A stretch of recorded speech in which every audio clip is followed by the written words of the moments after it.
जादुई छतरी। सोनपुर नामक गांव में एक बूढ़े दंपति रहते थे जिनका नाम किशोर और सुनीता था।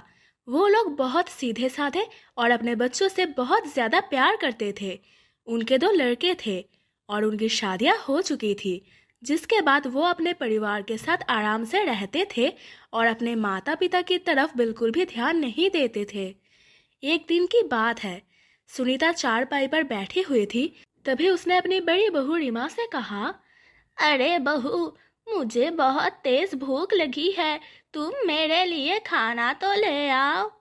हाय मेरी मैया, एक तो कुछ करती नहीं है और ऊपर से बैठे बैठे खाना मांग रही है। क्यों छोटी, मैंने सही कहा ना? हाँ जी, आप बिल्कुल ठीक कह रही है।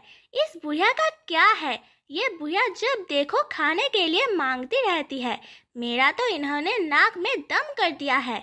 हाँ छोटी, तो बिल्कुल ठीक कह रही है, हमें इनका इंतजाम करना ही पड़ेगा। अरे बहू, ऐसा क्यों कह रही हो? आखिर मैं तुम्हारी सास हूँ, कुछ तो शर्म कर लो। हाय दया, हमसे कह रही है शर्म करो, जबकि शर्म आपको करनी चाहिए। इतनी बूढ़ी हो गई है, फिर भी हमेशा आपकी जीभ लपलपाती रहती है ना। मैंने तुमसे खाना ही तो मांगा था, जो तुम मुझे इतना सुना रही हो। नहीं देना था तो साफ साफ मना कर देती। अरे वाह, उल्टा चोर कोतवाल को ही डांटे। आजकल तो भलाई का जमाना ही नहीं रहा, बड़ी आई सही से समझाने वाली। ये सुनकर सुनीता बहुत दुखी हुई। शाम को जब उसके दोनों बेटे आए तो बड़े बेटे राकेश ने उन दोनों से कहा, हे राम, आप लोग जब देखो तब हमारी बीवियों को परेशान करते रहते हो। बूढ़ी हो गई हो तो शांति से नहीं बैठा जा सकता क्या? अरे बेटा, ऐसे क्यों कह रहे हो? आखिर हम तुम्हारे माता पिता हैं। हाँ हाँ, वो तो पता है कि तुम इनके माता पिता हो, लेकिन हमसे अब आपका बोझ उठाया नहीं जा रहा है, इसलिए आप बाहर की झोपड़ी में ही रहे आगे से। हाँ ज्योति, तुम बिल्कुल ठीक कह रही हो। इनकी असली जगह इस झोपड़ी में ही है जहाँ से ये आए थे। और ये कहकर उसके दोनों बेटों ने उन दोनों को घर से निकाल दिया और सामने झोपड़ी में सामान रख दिया। वैसे वो झोपड़ी उन्हीं लोगों की थी। पहले वो लोग उसी में रहते थे, पर फिर उन्होंने रात दिन मेहनत करके अपने लिए ये मकान बनाया था। पर आज उनके बहू और बेटे ने उनको उनके ही घर से निकाल दिया। अरे बेटा, ये तुम क्या कह रहे हो? हम लोग झोपड़ी में कैसे रहेंगे? अब तो बारिश का सीजन आने वाला है ना। हाय राम, देखो तो, बारिश का बहाना बना रहा है। हमें कुछ नहीं पता, चलो जाओ यहाँ से और हमारा पीछा छोड़ो। हाँ रीमा एकदम ठीक कह रही है, जाओ जाओ यहाँ से। जब बारिश आएगी तब देखेंगे क्या करना है, लेकिन तब तक तो जाइए, आप वहाँ रहिए। ये सुनकर वो लोग बहुत दुखी हो गए और वो उसी झोपड़ी में रहने लगे। धीरे धीरे दिन बीत गए। किशोर जी की हालत दिन व दिन बिगड़ती जा रही थी।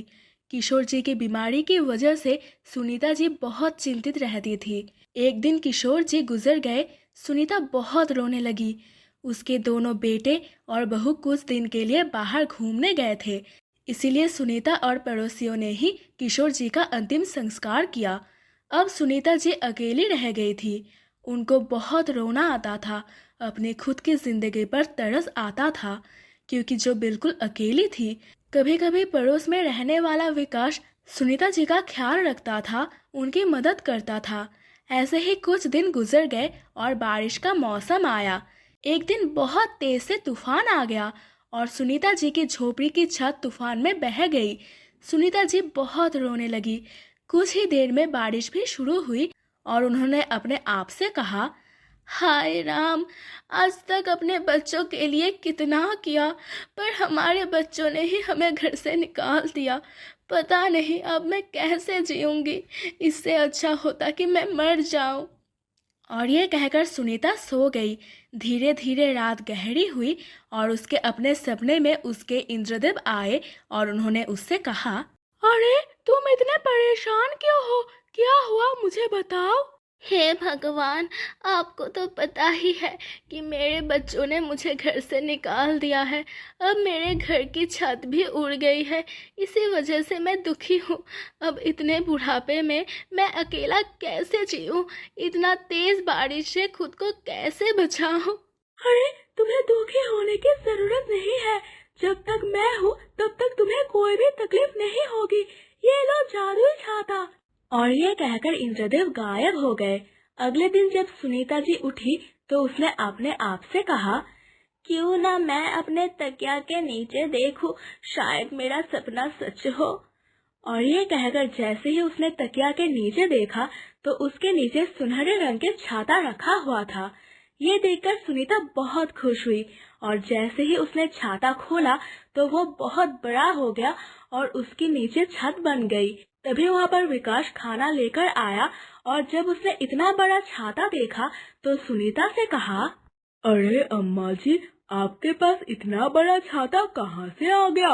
वो भी रातों रात, हमें तो कुछ भी समझ ही नहीं आ रहा है। अरे बेटा, कल जब तुम चले गए तब मेरे सपने में देवराज इंद्र आए थे और उन्होंने ही मुझे ये छतरी दी। ये जादुई छतरी है, इसकी मदद से हम कुछ भी कर सकते हैं। अच्छा अम्मी जी, काश मेरे पास भी ऐसी जादुई छतरी होती तो मैं अपने फसल को इतनी तेज बारिश से बचा सकता। हर बार कोशिश करता हूँ लेकिन कुछ ना कुछ मुसीबत आकर मेरी फसल को जला देती है। इस बार वो मुसीबत बारिश के रूप में आई। अब मैं क्या करूँ, कैसे अपनी फसल को बचाऊँ? इस बार भी हमेशा की तरह मैंने कर्जा निकल कर फसल लगाई है। अब तो मैं बर्बाद हो जाऊंगा, कहीं का नहीं रहूंगा। अरे तू चिंता क्यों करता है? जब इंद्रदेव का दिया हुआ छाता है तो फिर तेरी खेती को कुछ भी नहीं हो सकता है। ये छाता इंद्रदेव ने मुझे दिया है तो क्या हुआ, ये तेरे भी काम आ सकता है, क्योंकि वो किसी के भी साथ बुरा नहीं होने देंगे।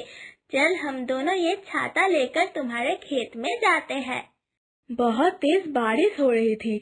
इतनी तेज बारिश में सुनीता ने अपना छाता उतारा और उसे छोटा करके वो विकास के खेतों की तरफ चली गई। खेत पर पहुंचने पर जैसे ही सुनीता ने अपनी छतरी खोली तो वो उसके खेतों जितनी लंबी हो गई और खेतों पर छाता गया। बारिश में सब कुछ बह गया, सिर्फ विकास की ही खेती बच गई। ये देखकर विकास बहुत खुश हुआ और उसे खेतों में बहुत फायदा हुआ, जिससे वो अमीर हो गया। ऐसे ही हर रोज सुनीता जी गांव के कोई ना कोई अपनी समस्या लेकर सुनीता जी के पास आता था और सुनीता जी अपने जादुई छाते की मदद से उनकी मदद करती थी। सुनीता जी के दोनों बेटे और बहुएं ये सब हर रोज देखती थी।